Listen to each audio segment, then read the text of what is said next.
తెనాలి పట్టణ ప్రాంత మరియు పరిసర ప్రాంత అభివృద్ధి సంఘం శనివారం మారిస్పేట్లోని రేపల్లె మద్రాస్ రైల్వే గేట్ ను సందర్శించింది. ప్రజలు ఎదుర్కొంటున్న ట్రాఫిక్ అవరోధాలను అధిగమించేందుకు రైల్వే ఓవర్ బ్రిడ్జ్ నిర్మించాలని ప్రభుత్వానికి విజ్ఞప్తి చేసింది. తెనాలి మారిస్పేట పిన్పాడు ప్రాంతాల ప్రజలకు రేపల్లె మద్రాసు రైల్వే 2 గేట్ల మధ్య ట్రాఫిక్ ఇబ్బందులు ఎదురవుతున్న దృష్ట్యా రైల్వే ఓవర్ బ్రిడ్జ్ నిర్మించాలని తెనాలి పట్టణ ప్రాంత మరియు పరిసర ప్రాంత అభివృద్ధి సంఘ నాయకులు ప్రభుత్వానికి విజ్ఞప్తి చేశారు.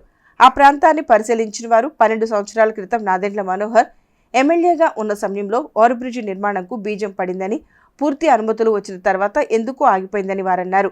ప్రస్తుతం ఎంపీ ఎమ్మెల్యేలు ఇద్దరు అభివృద్ధి విషయంలో ముందుకు వెళ్తున్న నేపథ్యంలో రేపల్లె మద్రాసు రైల్వే గేట్ల మధ్య ఓవర్ బ్రిడ్జ్ నిర్మించడం ద్వారా ఈ ప్రాంత ప్రజలకు పట్టణంలోని ట్రాఫిక్ కు పరిష్కారం చూపించినట్లు అవుతుందని వారు పేర్కొన్నారు.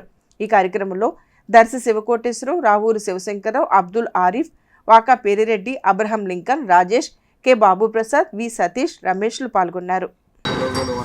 ఈరోజు మా సంఘ సభ్యులందరూ కూడా రేపల్లె అలానే మద్రాస్ గేట్ దగ్గరికి వచ్చాము. ఇక్కడ చాలా ట్రాఫిక్ చాలా ఎక్కువగా ఉంది. ఆ పైన చాలా హాస్పిటల్స్ ఉన్నాయి, చాలామంది ప్రజలు ఉన్నారు ఇటుకల్లే నుంచి వచ్చేవాళ్ళు. మేము వచ్చి 20 నిమిషాలైంది. 20 నిమిషాల్లోనే 5-6 సార్లు గేటు పడింది. ట్రాఫిక్ భయంకరంగా ఉంది ఇక్కడ. దాని మూలకాన చాలా ఇబ్బంది పడుతున్నారు. ముఖ్యంగా ఎప్పుడన్నా సరే అంబులెన్స్ కానీ, స్కూల్కి వెళ్ళే పిల్లలు కానీ, తర్వాత జాబ్ ఉన్న వాళ్ళు వెళ్తానికి చాలా ఇబ్బందిగా ఉంది. గత 15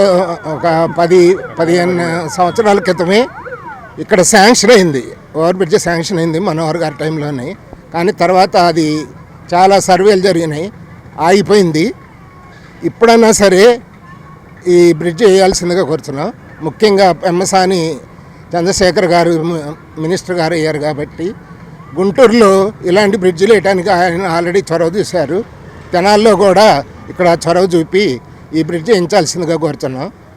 ముఖ్యంగా ఇలాంటి విన్నపాలు చేయడానికి వారు అందుబాటులో ఉండాలంటే వారి కార్యాలయాన్ని తెనాల్లో ఏర్పాటు చేయాలి. కాబట్టి ఎంపీ గారి కార్యాలయాన్ని తెనాల్లో కూడా ఏర్పాటు చేసి ఈ సెంట్రల్ గవర్నమెంట్కి సంబంధించిన పనులన్నీ కూడా పూర్తి చేయాల్సిందిగా కోరుతున్నాం.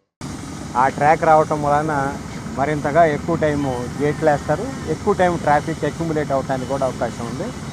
తెనాలి పట్టణం అభివృద్ధి చెందిన పట్టణాల్లో ఒకటి. ఫ్లోటింగ్ పెరుగుతూ ఉంది, ట్రాఫిక్ పెరుగుతూ ఉంది. ఆర్ఓఆర్ రైల్వే ఓవర్ బ్రిడ్జ్ ఏదైతే ఉందో అది కట్టి చాలా కాలం అయింది. దాని మెయింటెనెన్స్ లేకపోవటం వలన అది శిథిలావస్థకు వచ్చింది.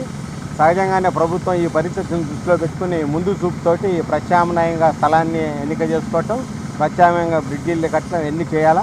ఒకవేళ వాళ్ళకి ఆ దృష్టి ఉంటే సంతోషం, అట్ట కనుక లేకపోతే మా అభివృద్ధి సంఘం అనేటువంటిది దీని యొక్క ప్రాధాన్యతని గుర్తించాలని చెప్పేసి ఇమీడియట్గా దీనికి అవసరమైనటువంటి రోడ్ మ్యాప్ ఏదైతే అన్ని చేయాలని చెప్పేసి ఇక్కడి నుంచి ఎన్నికైనటువంటి పార్లమెంట్ సభ్యుల గారికి అవేర్నెస్ ఉంది కాబట్టి ఈ విషయం మీద దృష్టి పెట్టి వీలైనంత తొందరగా దీనికి ఒక ప్రారంభం అనేటువంటి జరగాలని చెప్పేసి పట్టణాభివృద్ధి సంఘం తరఫున